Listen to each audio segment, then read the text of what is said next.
നമ്മുടെ നെവിൻ അനുമോൾ പ്രശ്നത്തിൽ അനുമോൾക്ക് വേണ്ടി നല്ലതുപോലെ ഒന്ന് വാ തുറന്ന് സംസാരിച്ചത് ആ ഷാനവാസിക്ക മാത്രമേ ഉള്ളൂ. ഷാനവാസിക്ക അനുമോൾക്ക് വേണ്ടി സംസാരിച്ചെന്ന് മാത്രമല്ല, നെവിൻ്റെ തെറ്റ് ചൂണ്ടിക്കാണിക്കാനും ശ്രമിച്ചു. നെവിൻ ചെയ്തത് തെറ്റാണെന്ന് വിളിച്ച് പറഞ്ഞിട്ടുണ്ട്.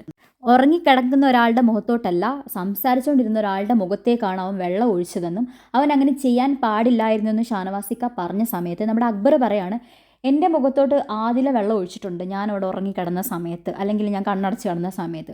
അപ്പം അക്ബറിനോട് ആദിൽ വെള്ളം ഒഴിച്ചിട്ടുണ്ടെങ്കിൽ അക്ബർ ആദിലോടുത്ത് പോയി ചോദിക്കണം. ഈ ഒരു സന്ദർഭത്തിൽ അനു എണീറ്റിരുന്ന് സംസാരിച്ചുകൊണ്ടിരുന്ന സമയത്ത് വെള്ളം കോരി ഒഴിച്ചതിന് അക്ബർ എന്ത് പറഞ്ഞാണ് ന്യായീകരിക്കുന്നത്? ഷാനവാസ് കുറേ അവിടെ പറയാനൊക്കെ നോക്കി. നമ്മൾ അനീഷേട്ടനും ട്രൈ ചെയ്യുന്നുണ്ടായിരുന്നു സംസാരിക്കാൻ വേണ്ടിയിട്ട്. പക്ഷേ അനീഷേട്ടന് പഴയ പോലെ അനീഷേട്ടൻ ഇപ്പം ഒരുപാട് റിപ്പീറ്റഡായിട്ട് കാര്യങ്ങൾ പറയാത്തത് കൊണ്ട് തന്നെ ആൾക്കാരിലേക്കൊന്നും എത്തുന്നില്ല. പുള്ളിക്ക് പറയുന്നത് ആരും വില കൽപ്പിക്കുന്നില്ലാത്ത പോലെ തോന്നി. പുള്ളി പഴയ പോലെ പറയുമ്പോഴാണ് കുറച്ചും കൂടെ എഫക്റ്റീവായിട്ട് എനിക്ക് തോന്നിയത്. സത്യം പറഞ്ഞാൽ ഇപ്പം ആരും മൈൻഡൊന്നും ചെയ്യുന്നില്ല പുള്ളി എന്ത് പറഞ്ഞാലും.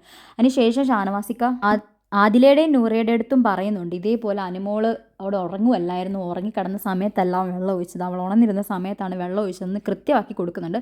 പക്ഷേ ഇവരൊക്കെ ഒരു പ്രശ്നം എന്ന് പറഞ്ഞാൽ, ഒരു പ്രശ്നം വരുമ്പോൾ ഇവരാരും കൂട്ടു നിൽക്കില്ല.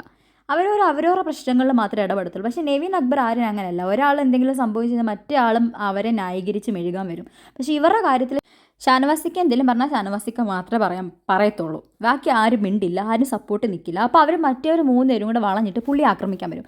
അനീഷാൻ്റെ കാര്യത്തിലും അങ്ങനെ തന്നെ. അനീഷാൻ്റെ എന്തെങ്കിലും മിണ്ടി അവർ 3 പേരും കൂടെ ആക്രമിക്കാൻ വരും. പക്ഷേ കുറച്ചെങ്കിലും പുള്ളി നല്ല രീതിക്ക് അനുമോളെ ഇവിടെ സപ്പോർട്ട് ചെയ്തിട്ടുണ്ട്. ഇവരിതിനെക്കുറിച്ച് സംസാരിക്കുന്ന സമയത്ത് പുറത്ത് നെവിൻ ഉണ്ടാക്കി ചപ്പാത്തിയും തിന്നുകൊണ്ട് നടക്കുകയാണ്.